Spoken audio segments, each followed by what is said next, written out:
Sir ये बता दें कि ये बड़ी बात आ रही है कि नैब जो है सिंध में कुछ महकमों की कुछ वज़रा की इंक्वायरी कर रहा है, साथ साथ वफाक ने जो है सिंध के अरबों रुपए अदा नहीं किए हुए हैं। क्या आप समझते हैं कि वफाक घुमा फिरा के सिंध के खिलाफ कोई कार्रवाई करना चाहते हैं? सबसे पहले तो आज 27 दिसंबर है और आज के दिन आज से 18 साल पहले हमारी लीडर मोहतरमा बेनज़ीर भुट्टो को शहीद कर दिया था। वो दिन लगता है जैसे कल था और इस बात को 18 साल गुजर गए हैं। शहीद मोहतरमा की याद हमें रोज़ाना आती है, लेकिन ख़ास तौर पे 27 तारीख को जो उनकी शहादत का दिन है, ख़ास तौर पे उनकी कमी महसूस होती है। और आज के दिन पूरे पाकिस्तान से लाखों की तादाद में पाकिस्तान पीपल्स पार्टी के वर्कर्स शहीद मोहतरमा बेनज़ीर भुट्टो की शहदाई गड़ी खुदाबख्श आते हैं उन्हें खिराज अकीदत पेश करने के लिए। और इसी सिलसिले में आज हमारा जलसा भी है। तो सबसे पहले तो मैं शहीद मोहतरमा बेनज़ीर भुट्टो को खिराज अकीदत पेश करूँगा। और वो हमारे साथ तो नहीं है, लेकिन शहीद कभी मरते नहीं हैं। उनकी जो बताई हुई बातें, उनके बताए हुए असूल हैं, वो हमें अभी भी याद हैं। और चेयरमैन बिलावल भुट्टो जरदारी और प्रेसिडेंट आसिफ अली जरदारी साहब की रहनुमाई में हमारी पूरी कोशिश है कि शहीद मोहतरमा बेनज़ीर भुट्टो और शहीद जुल्फ़िकार अली भुट्टो के असूलों पे चलते हुए हम पाकिस्तान के लोगों की खिदमत करते रहें।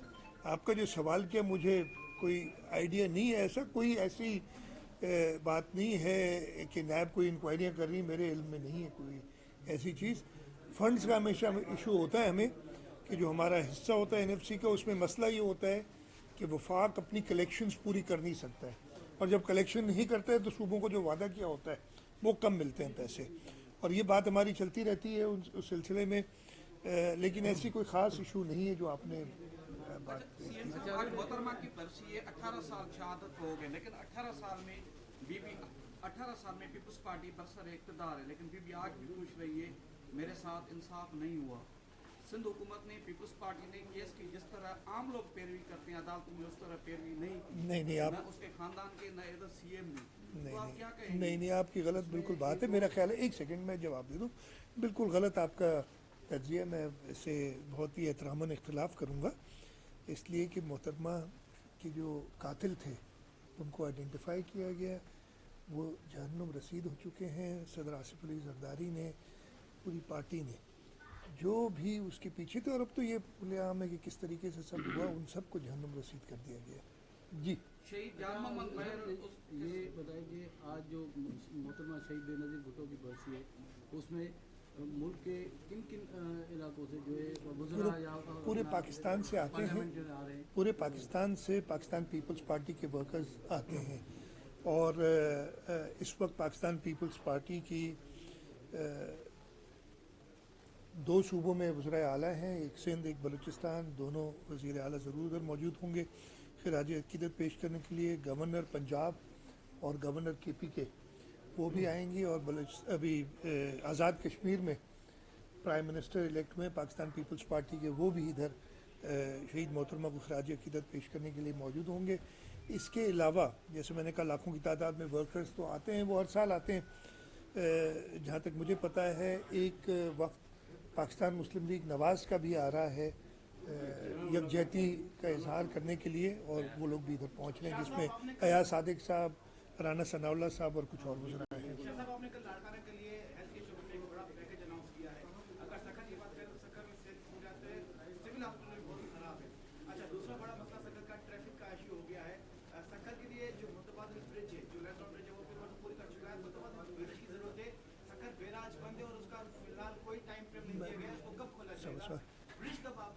अच्छा, सबसे पहले तो लाड़काना के लिए, लाड़काना में शदीद ज़रूरत थी एक अस्पताल की, और पूरा बलूचिस्तान, जैसे सक्कर एक हब है जहाँ पे सदर्न पंजाब से, बलूचिस्तान से लोग आते हैं, लेकिन उससे ज़्यादा लाड़काना में ज़रूरत थी।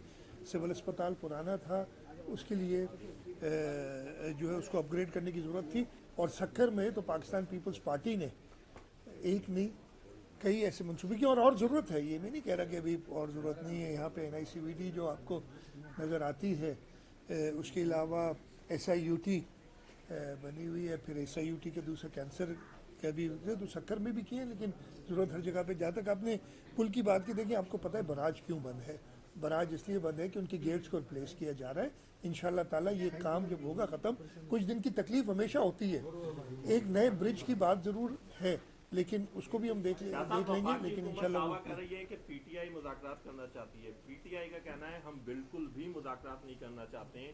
एक उन्होंने शर्त रखी है कि पहले बानी को छोड़ा जाए, कैदी नंबर 804 को, तब शायद जाके मुज़ाकरात हो सकते हैं। दूसरी तरफ कुछ ये बातें भी सामने आ रही हैं कि उन्हें जेल से दूसरे जेल मुंतकिल किया जा सकता है, खास तौर पे बलोचिस्तान के जेल। इस हवाले से देखिए, सबसे पहले आखिरी बात की जवाब मैं दे दूं, मुझे कोई इल्म नहीं है वो पंजाब फेडरल गवर्नमेंट और पंजाब मामला की अगर जेल से मुंतकिल किया, मुझे इसके बारे में कोई इल्म नहीं। आपकी सुनता रहता हूँ, लेकिन मेरा नहीं ख्याल इसमें कोई हकीकत है। दूसरी बात, आपने अपने सवाल में ही PTI का जो हमेशा से रहा ना, सेल्फ कॉन्ट्रडिक्शन वाली बात की है कि वो मुज़ाकरात के लिए तैयार नहीं, फिर कहते नहीं बानी को रिहा करो तो मुज़ाकरात करेंगे, तो खुद ही कॉन्ट्रडिक्ट कर रहे हैं। और ये हमेशा से उनका वतीरा रहा है PTI का कि वो सीधी बात नहीं करते हैं।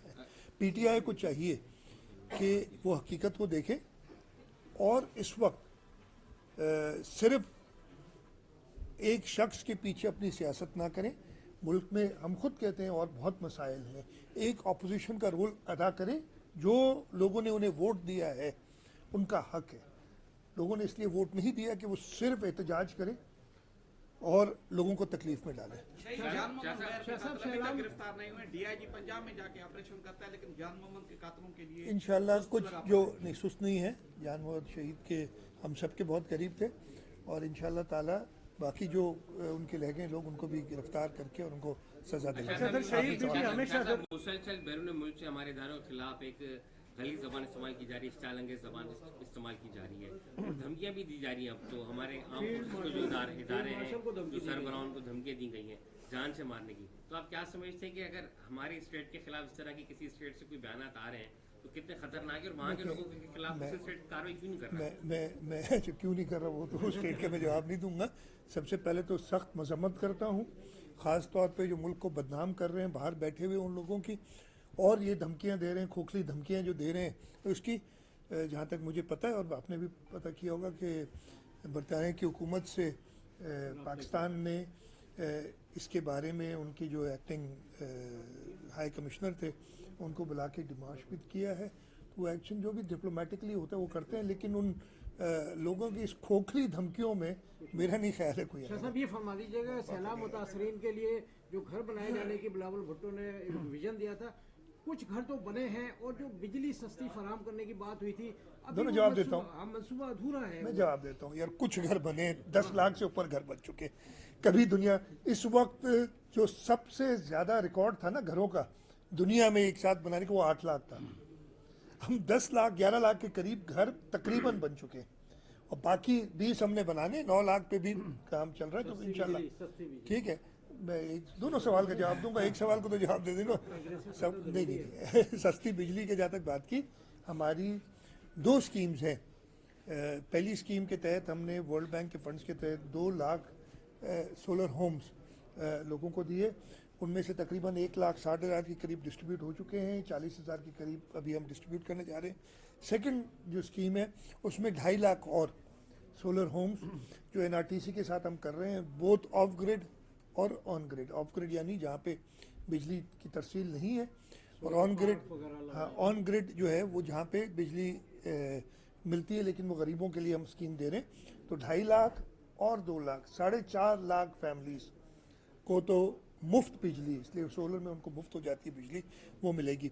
उसके अलावा हमारा थरपारकर में एक प्रोग्राम है कि हम सब्सिडाइज करते हैं थर के इलाके के लोगों को, तहसील इस्लामकोट को, जो 100 यूनिट से कम बिजली लेते हैं उनके गवर्नमेंट खुद पैसे देती है। चेयरमैन साहब का इसके बारे में, और इंशाल्लाह ताला जो चेयरमैन साहब का मंसूबा है उस पर अमल करते हुए हमने सोलर पार्क्स का भी बनाया हुआ है प्रोग्राम। और मज़ीद जो है एक स्कीम चेयरमैन साहब जिसके लिए काफ़ी उन्होंने कहा है कि वो लोग जो अफोर्ड नहीं कर सकते, जो बिल्कुल मुतवसत तबके के लोग हैं, बिजली का बिल अफोर्ड नहीं कर सकते, उनकी कंजम्पशन तो ज़्यादा होगी, तो उनको थ्रू चीप लोन्स हम सोलर के लिए सपोर्ट करें। उस स्कीम के लिए बारे में भी हम देख रहे हैं, तो इंशाल्लाह ताला ये सारी चीज़ें